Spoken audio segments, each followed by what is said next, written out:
공진성 경제론 이런 것처럼 김대중 경제. 자기 이름을 경제론 네. 앞에 붙인 느낌이 있잖아요.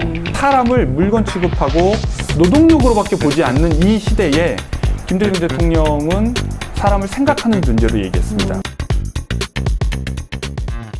제가 한 가지만 더 짚고 넘어가자면 경제 쪽으로도 좀 주장을 하신 게 있습니다. 대중경제론이라고 해서 이 부분 한번 살펴보고 선거로 좀 넘어가 보고 싶은데요.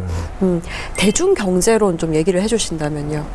뭐 대중경제론은 이거죠. 그냥 소수 그 자본가들이 독점적으로 그런 행사하는 시스템이 아니고 그 당시 한국 경제는 관치 금융 아래서 네. 그냥 어떤 의미에서 경제가 제대로 성숙되진 않았지만 거의 국가 독점 자본주의 성격으로 가는 그런 체제였죠.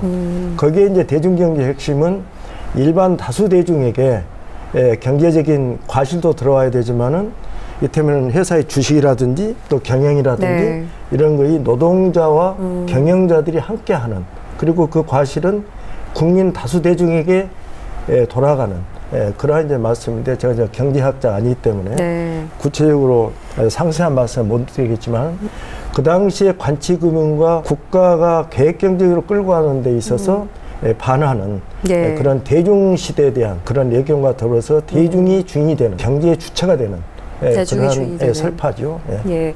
사실 당시에 이제 박정희 정권이 추구하는 그 급진적인 성장에만 매몰된 그 방식에 좀 폐해가 좀 드러나기 시작했던 시기였던 것 같습니다. 그때 그 상황들이 일단 특권 측에 집중돼 있고 노동 환경 열악하다는 얘기는 저희가 뭐 논의 많이 했던 것 같습니다만은 그 대중 경제론과 관련해서 좀 짚어주실 게 있으시다면요. 그러니까 대중이라는 말이 수식어로 붙는 게 되게 재밌는데 저는 그러니까 얼핏 들으면 대중 경제론 그러면 공진성 경제론 이런 것처럼 김대중 경제. 자기 이름을 경제론 앞에 붙인 느낌이 있잖아요.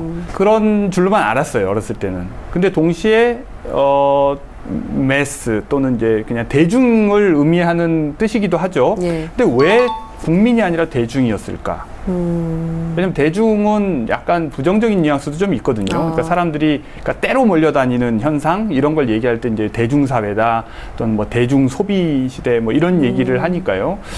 그러니까 이중적인 의미가 있는데, 하나는 국민이란 단어를 박정희 대통령이 이제 선취해서 산업화를 위해서 수동적으로 이제 부리는 대상으로 모든 사람을 국민으로 만들려고 해왔죠. 그러니까 이제 그 국민이란 단어를 그대로 쓰기는 좀 어려웠던 것 같아요. 그런 의미에서 이제 약간 대립적인 의미의 대중경제라는 뉘앙스를 이제 찾으신 것 같고, 때마침 본인 이름과도 같으니까 대중경제라는 표현을 쓰시지 않았나 조심스럽게 짐작을 해보는데, 그래서 이제 대중이라고 하는 말 자체는 사실 대중경제론이 의미할 때의 사람에 대한 이해와는 좀 다릅니다. 좀 전에도 얘기했지만 매스라는 말은 이게 덩어리를 의미하거든요. 그러니까 약간 사람들이 뇌 없이 좀비처럼 몸으로 유행하니까 따라가는 것 같은 현상, 이런 걸 부정적으로 이제 사회학에서 얘기할 때 대중이라는 표현을 쓰는데, 정작 대중경제론에서 김대중 대통령이 이해하고 있는 사람의 모습은 지적인 존재예요. 전 이게 굉장히 중요한 차이라는 생각이 들어요. 그러니까 박정희 대통령이 생각하는 국민은 또는 인간은, 사람은 지적인 존재가 아니에요. 그냥 노동력이죠.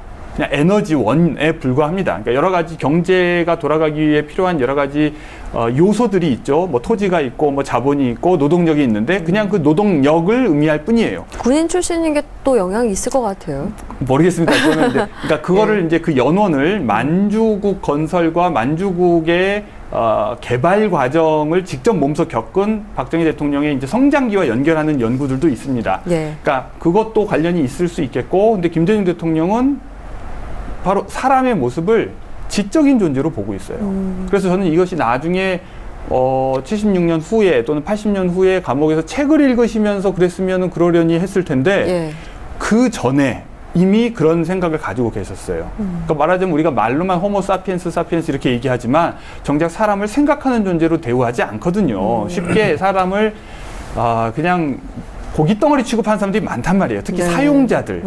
그러니까 이제 좀 전에 전태일 열사 얘기도 하셨지만, 전태일 열사가 동대문에서 이제 이 재봉사들을 이제 그 관리하는 그런 역할들을 했었죠. 그러니까 그때 공장 주인이 거기에서 일하는 어린 여공들이 잠도 못 자가면서 일할 때 약 먹여가면서 과다 노동을 시킨단 말이에요. 그런데 그때 그 사람의 머릿속에 이 사람은 뭘로 보였을까?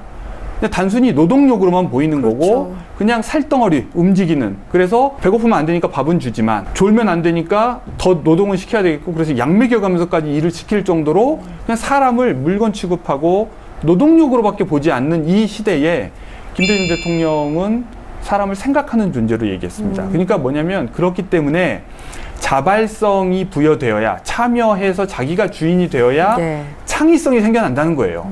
그러니까 이 경제의 핵심이 단순히 이런 생산의 3요소를 결합시키면 되는 문제가 아니라 사람이 주인으로서 참여해서 자기가 창의성을 발휘할 때 더 잘 된다고 보는 거예요. 이것이 사실 훗날 우리가 경험하게 되는 창조경제고 지식경제고 이런 거죠. 근데 그것을 우리의 초기 산업화 과정에서도 분명하게 이해하고 계셨고, 그래서 노동자들이 더 주도적으로 참여해야 된다고 얘기를 하는 겁니다.